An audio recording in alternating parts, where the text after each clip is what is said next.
I want to do, what did I do with that? I want to do like I got like an idea of the video, but like I got to tie it together, so I made notes. You got to have a problem, a solution. You got to identify the problem, show the problem, identify a solution, then you got to prove the solution to make sure it works. These are my notes, front and back. Rev limiter swag. Swag.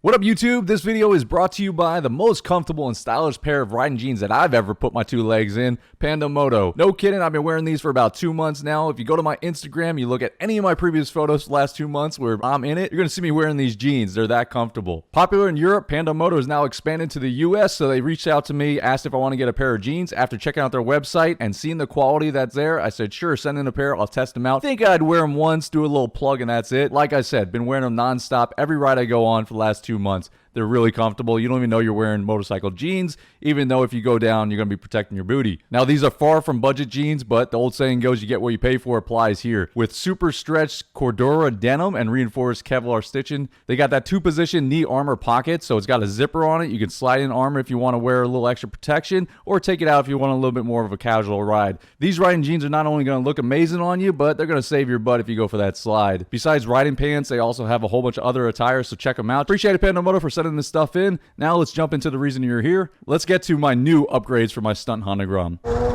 So the problem I ran into is on group rides, either seconds, well, thirds at the lot I could never pull up. And then seconds on the street, if I didn't get the right bounce or whatever, I would run out of gear.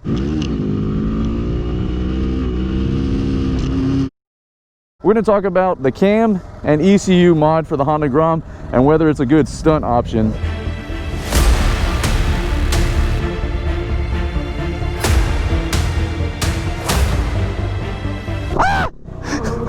Fucking drop out of nowhere.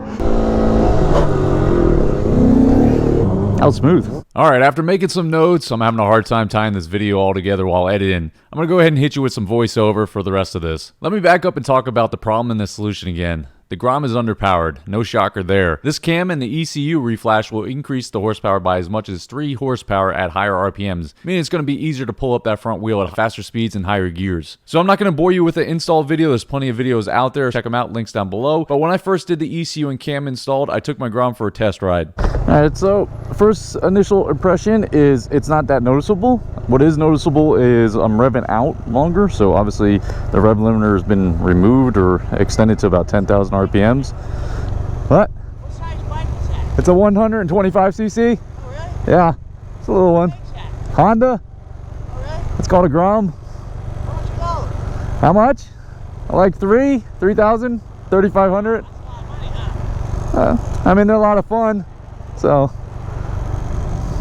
stay safe. All right, visor down. All right, anyway, so yeah, the first thing I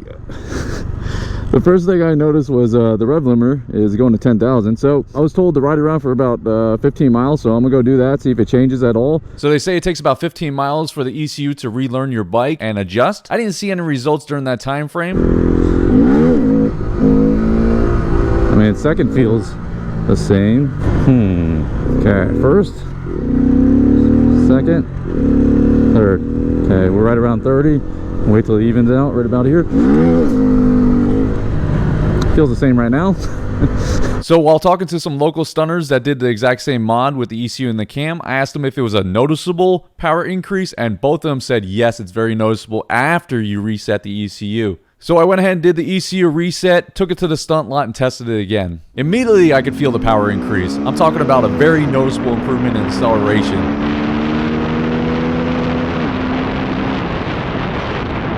I then attempted to pull a third gear sit down wheelie, something I could never accomplish before, and to my amazement, within a couple tries I got it up.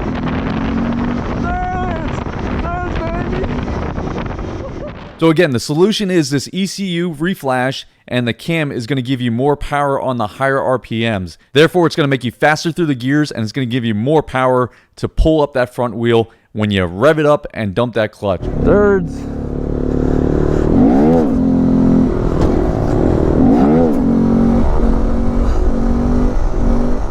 There we go.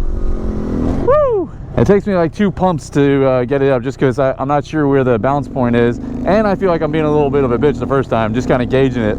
So There we go. Woo!